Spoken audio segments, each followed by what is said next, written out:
Assalamualaikum warahmatullahi wabarakatuh. Nama saya Nadia Alfarita Azari, dengan NIM S1S1222126. Di sini saya akan membuat video mengenai tugas pemrograman berorientasi objek dengan Python. Topik yang untuk diliputnya seperti pengantar OOP, motivasi, kelas dan objek, kelebihan operator, iterator untuk kelas, warisan, kelas abstrak, spasi nama, penyalinan dangkal versus dalam. Perkenalan, apa itu pemrograman berorientasi objek atau OOP? Ini adalah pendekatan untuk memodelkan benda-benda di dunia nyata, misalnya mobil dan rumah, dan hubungan antara benda-benda, misalnya siswa dan guru, perusahaan, dan karyawan. Dengan kata lain, OOP memodelkan entitas dunia nyata sebagai objek perangkat lunak dan mengatur hubungan antar entitas mereka. Mengapa OOP perlu diperlukan? OOP bertujuan untuk memberikan kualitas berikut pada program perangkat lunak ketahanan terhadap kegagalan kemampuan beradaptasi. Kode berukuran besar dapat dengan mudah diadaptasi untuk mengakomodasi perubahan baru, dapat digunakan kembali. Basis kode yang sama dapat digunakan kembali dalam beberapa aplikasi dengan sedikit usaha. Bagaimana OOP mencapai tujuan ini? Enkapsulasi dengan mengikat data dan metode bersama-sama dan membatasi aksesnya dari luar. Modularitas komponen perangkat lunak yang berbeda dibagi menjadi unit fungsional yang berbeda. Warisan abstraksi menyediakan antarmuka yang sederhana dan intuitif sambil menyembunyikan detail implementasi, memudahkan orang lain untuk memahami dan menggunakan kode kelas abstrak. Pengembangan perangkat lunak, perancangan 1. Perancangan 2. Implementasi 3. Pengujian dan debugging.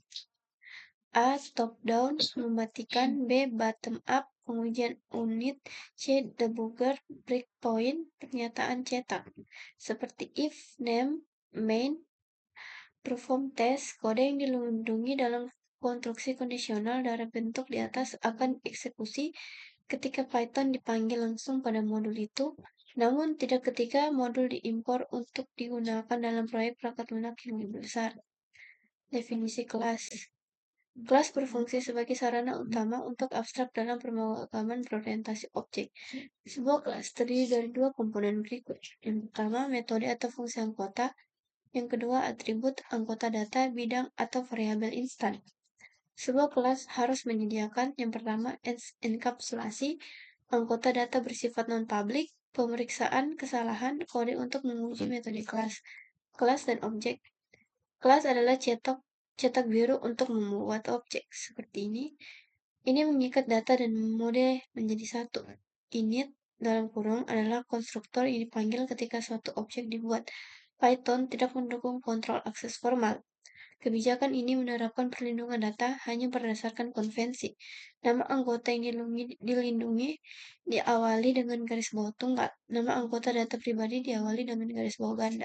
Seperti ini, kelas person, def, init, self, name, non, age, non, gender, non. Seperti ini. Dan outputnya seperti hello, my name is John, my age is 36. Seperti ini. Kelebihan operator. Kelebihan operator mendefinisikan ulang perilaku operator dan fungsi standar untuk berbagai objek yang ditentukan pengguna. Operator standar plus menyediakan fungsionalitas berbeda untuk operan berbeda. A seperti A dalam kurung siswa 1 dalam kurung, sama dengan siswa 1 dalam kurung, B sama dengan siswa 2 dalam kurung. Time A, B. Codingannya seperti ini.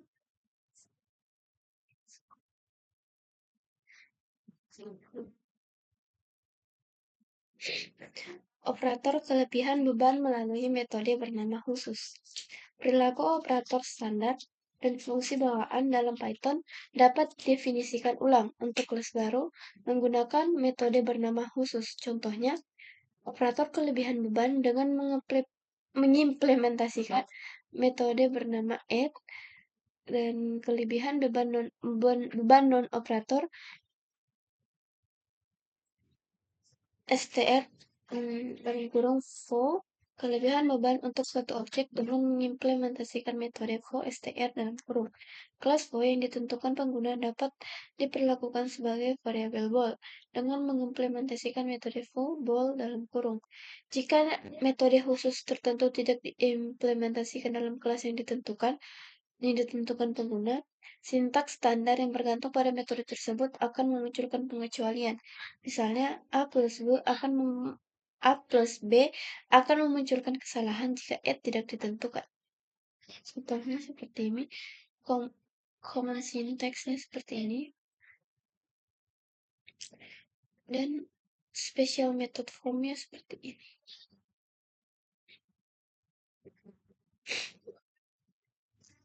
Contohnya, operator kelebihan beban untuk kelas vektor.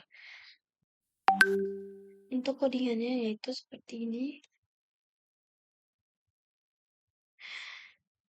Metode tersirat. Ada beberapa operator yang memiliki default definisi Python tanpa adanya metode khusus, dan ada beberapa operator yang definisinya berasal dari yang lain.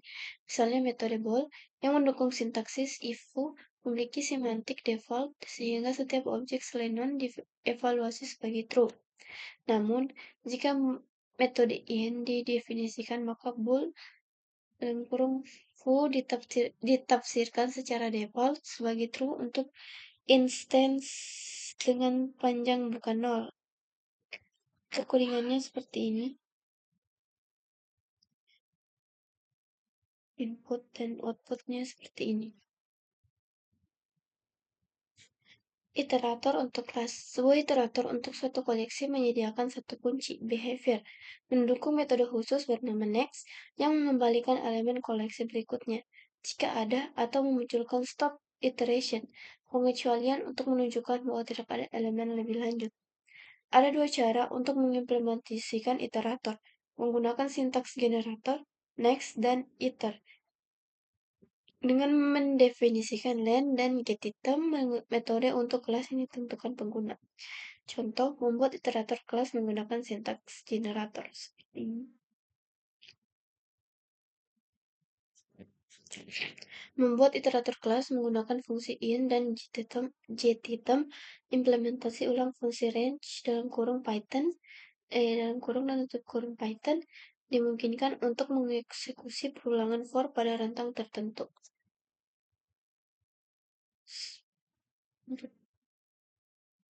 Codingannya seperti ini. Warisan. Cara alami untuk mengatur beberapa komponen struktural paket perangkat lunak adalah secara hierarkis. Fungsi abstrak serupa dikelompokkan bersama secara singkat dan tingkat. Abstraksinya berubah dari yang spesifik ke yang lebih umum ketika seseorang melintasi hierarki. Warisan memungkinkan kelas baru disebut dalam kurung subkelas atau anak kelas untuk didefinisikan berdasarkan kelas yang ada, atau kelas dasar, kelas induk, atau superkelas sebagai titik awal. Subkelas dapat mengkhususkan perilaku yang sudah ada dengan menyediakan implementasi baru yang menggantikan metode yang sudah ada. Sebuah subkelas juga dapat memperluas superkelasnya sebesar menyediakan metode baru. Seperti ini. Umum, spesifik, building, induk, kelas dasar, lalu apartemen, induk anak, lalu house, dan commercial building. Setelah itu apartemen, dan ke low rise apartemen, itu anak, dan anak ke high rise apartemen. Setelah itu untuk house, two story house, dan ranch, dan commercial building, itu skyscraper. Contoh hierarki tipe pengecualian Python. Base exception, system exit exception, dan keyboard interrupt. Lalu ke lookup error dan value error dan arithmetic error. Setelah itu lookup error ke index error, key error, dan untuk arithmetic error, zero division error. Contoh kelas kartu kreditnya seperti ini, codingannya ini, dan hasilnya seperti ini. Outputnya ini ini memiliki fungsi yaitu membuat akun baru untuk pelanggan, memungkinkan untuk mengambil data terkait pelanggan, biaya dapat dibebankan ke kartu, pengguna dapat melakukan pembayaran untuk menjaga saldo kartu, dan pengeluaran tidak boleh melebihi batas kartu.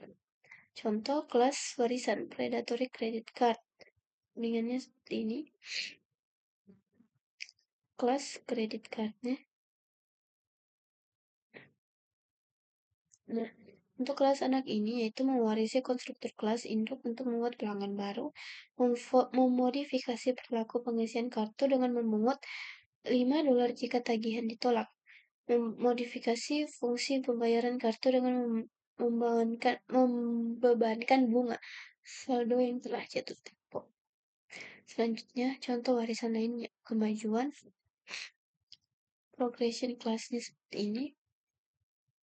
Kelas dasar menghasilkan urutan umum yang menggunakan sintaks generator next iter untuk menyediakan kemampuan iterasi.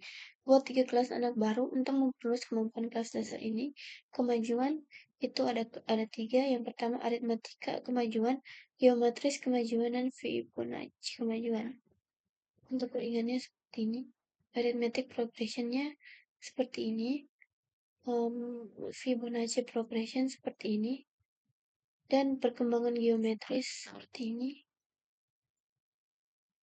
Perkembangan aritmatika, setiap kelas anak memodifikasi kelas dasar, konstruktor init, memodifikasi metode advanced.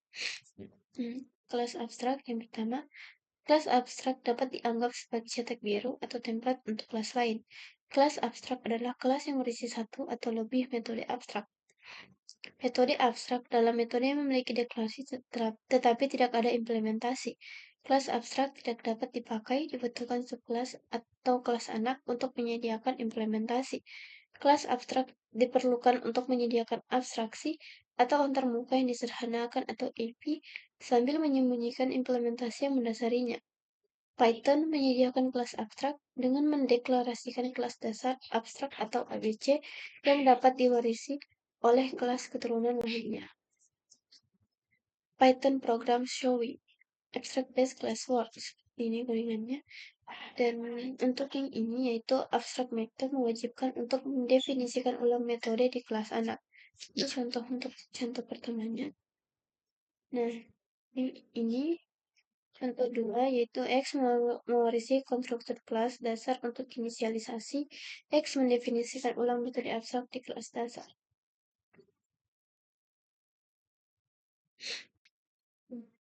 Ruang nama dan orientasi objek.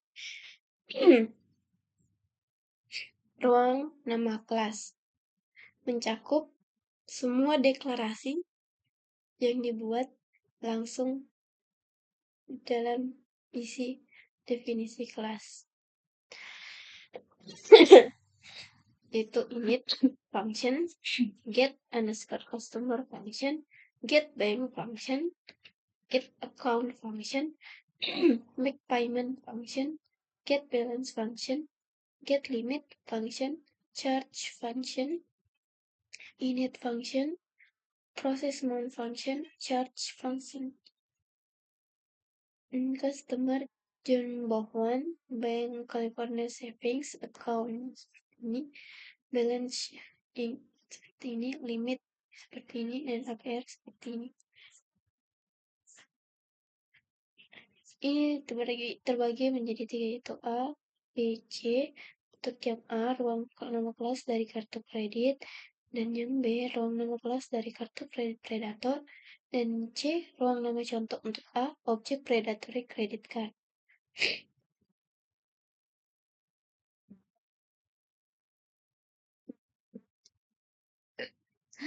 Oh ya, sorry untuk contoh 2-nya itu tentang abstract method juga.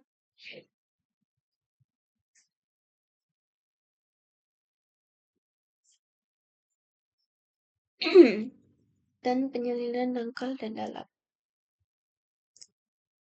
Metode berbeda untuk menyalin data yaitu ada 3 alias salinan dangkal, salinan dalam. Warm tones dan pellet. Lalu kalau seperti ada green, red, blue, Paletnya itu warm tones, dan jika palet diubah, warna hangat juga berubah. Mereka berbagi lokasi memori yang sama.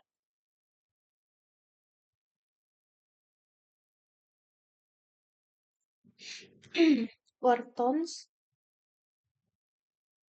itu color yang ini ya, dan color yang ini. Ya, sini untuk list tuh color yang seperti ini, yang ini, dan ini. Dan untuk palet sama seperti yang warm tone. Palet list warm tones, kita dapat menambah dan menghapus elemen dari palet tanpa mempengaruhi warna hangatnya. Dan namun tidak dapat mengedit contoh warna dari daftar palet. Itu akan mempengaruhi warna nada hangatnya. Meskipun merupakan daftar yang berbeda, tetap ada alias sejak langsung. Misal, palet dan nada hangat sebagai alias untuk contoh warna yang sama. Dan seperti ini. Untuk warm tones,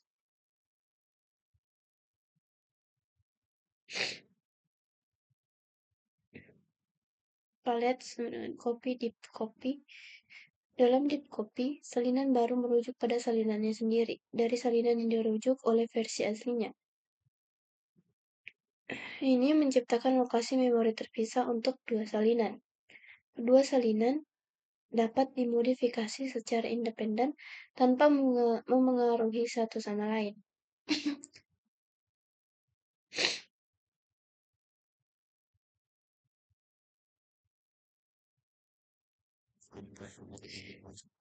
Untuk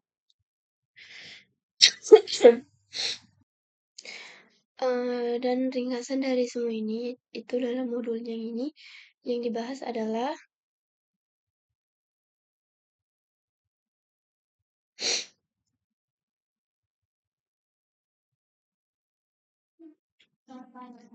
yang dibahas yaitu apa itu OOP dan mengapa diperlukan,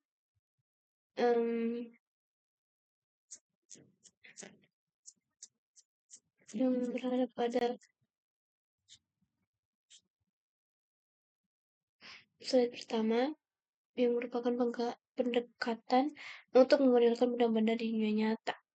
Dengan kata lain, OOP memodelkan entitas dunia nyata sebagai objek perangkat lunak dan mengatur hubungan antar entitas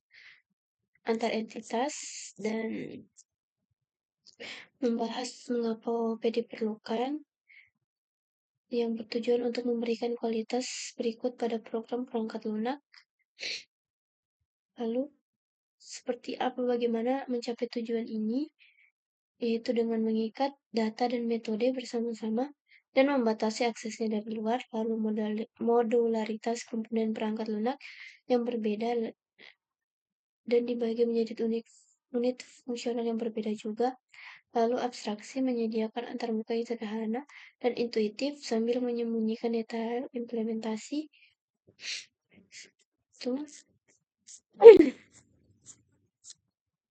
Lalu seperti bagaimana menyusun program melalui pewarisan yang dibahas.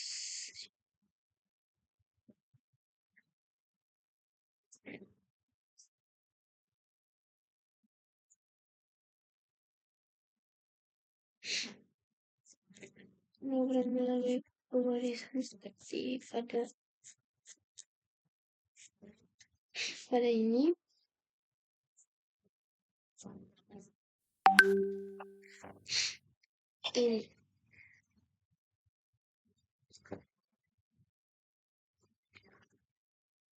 Dan bagaimana cara membuat dan menggunakan kelas abstrak dan perbedaan antar penyalinan dangkal dan dalam.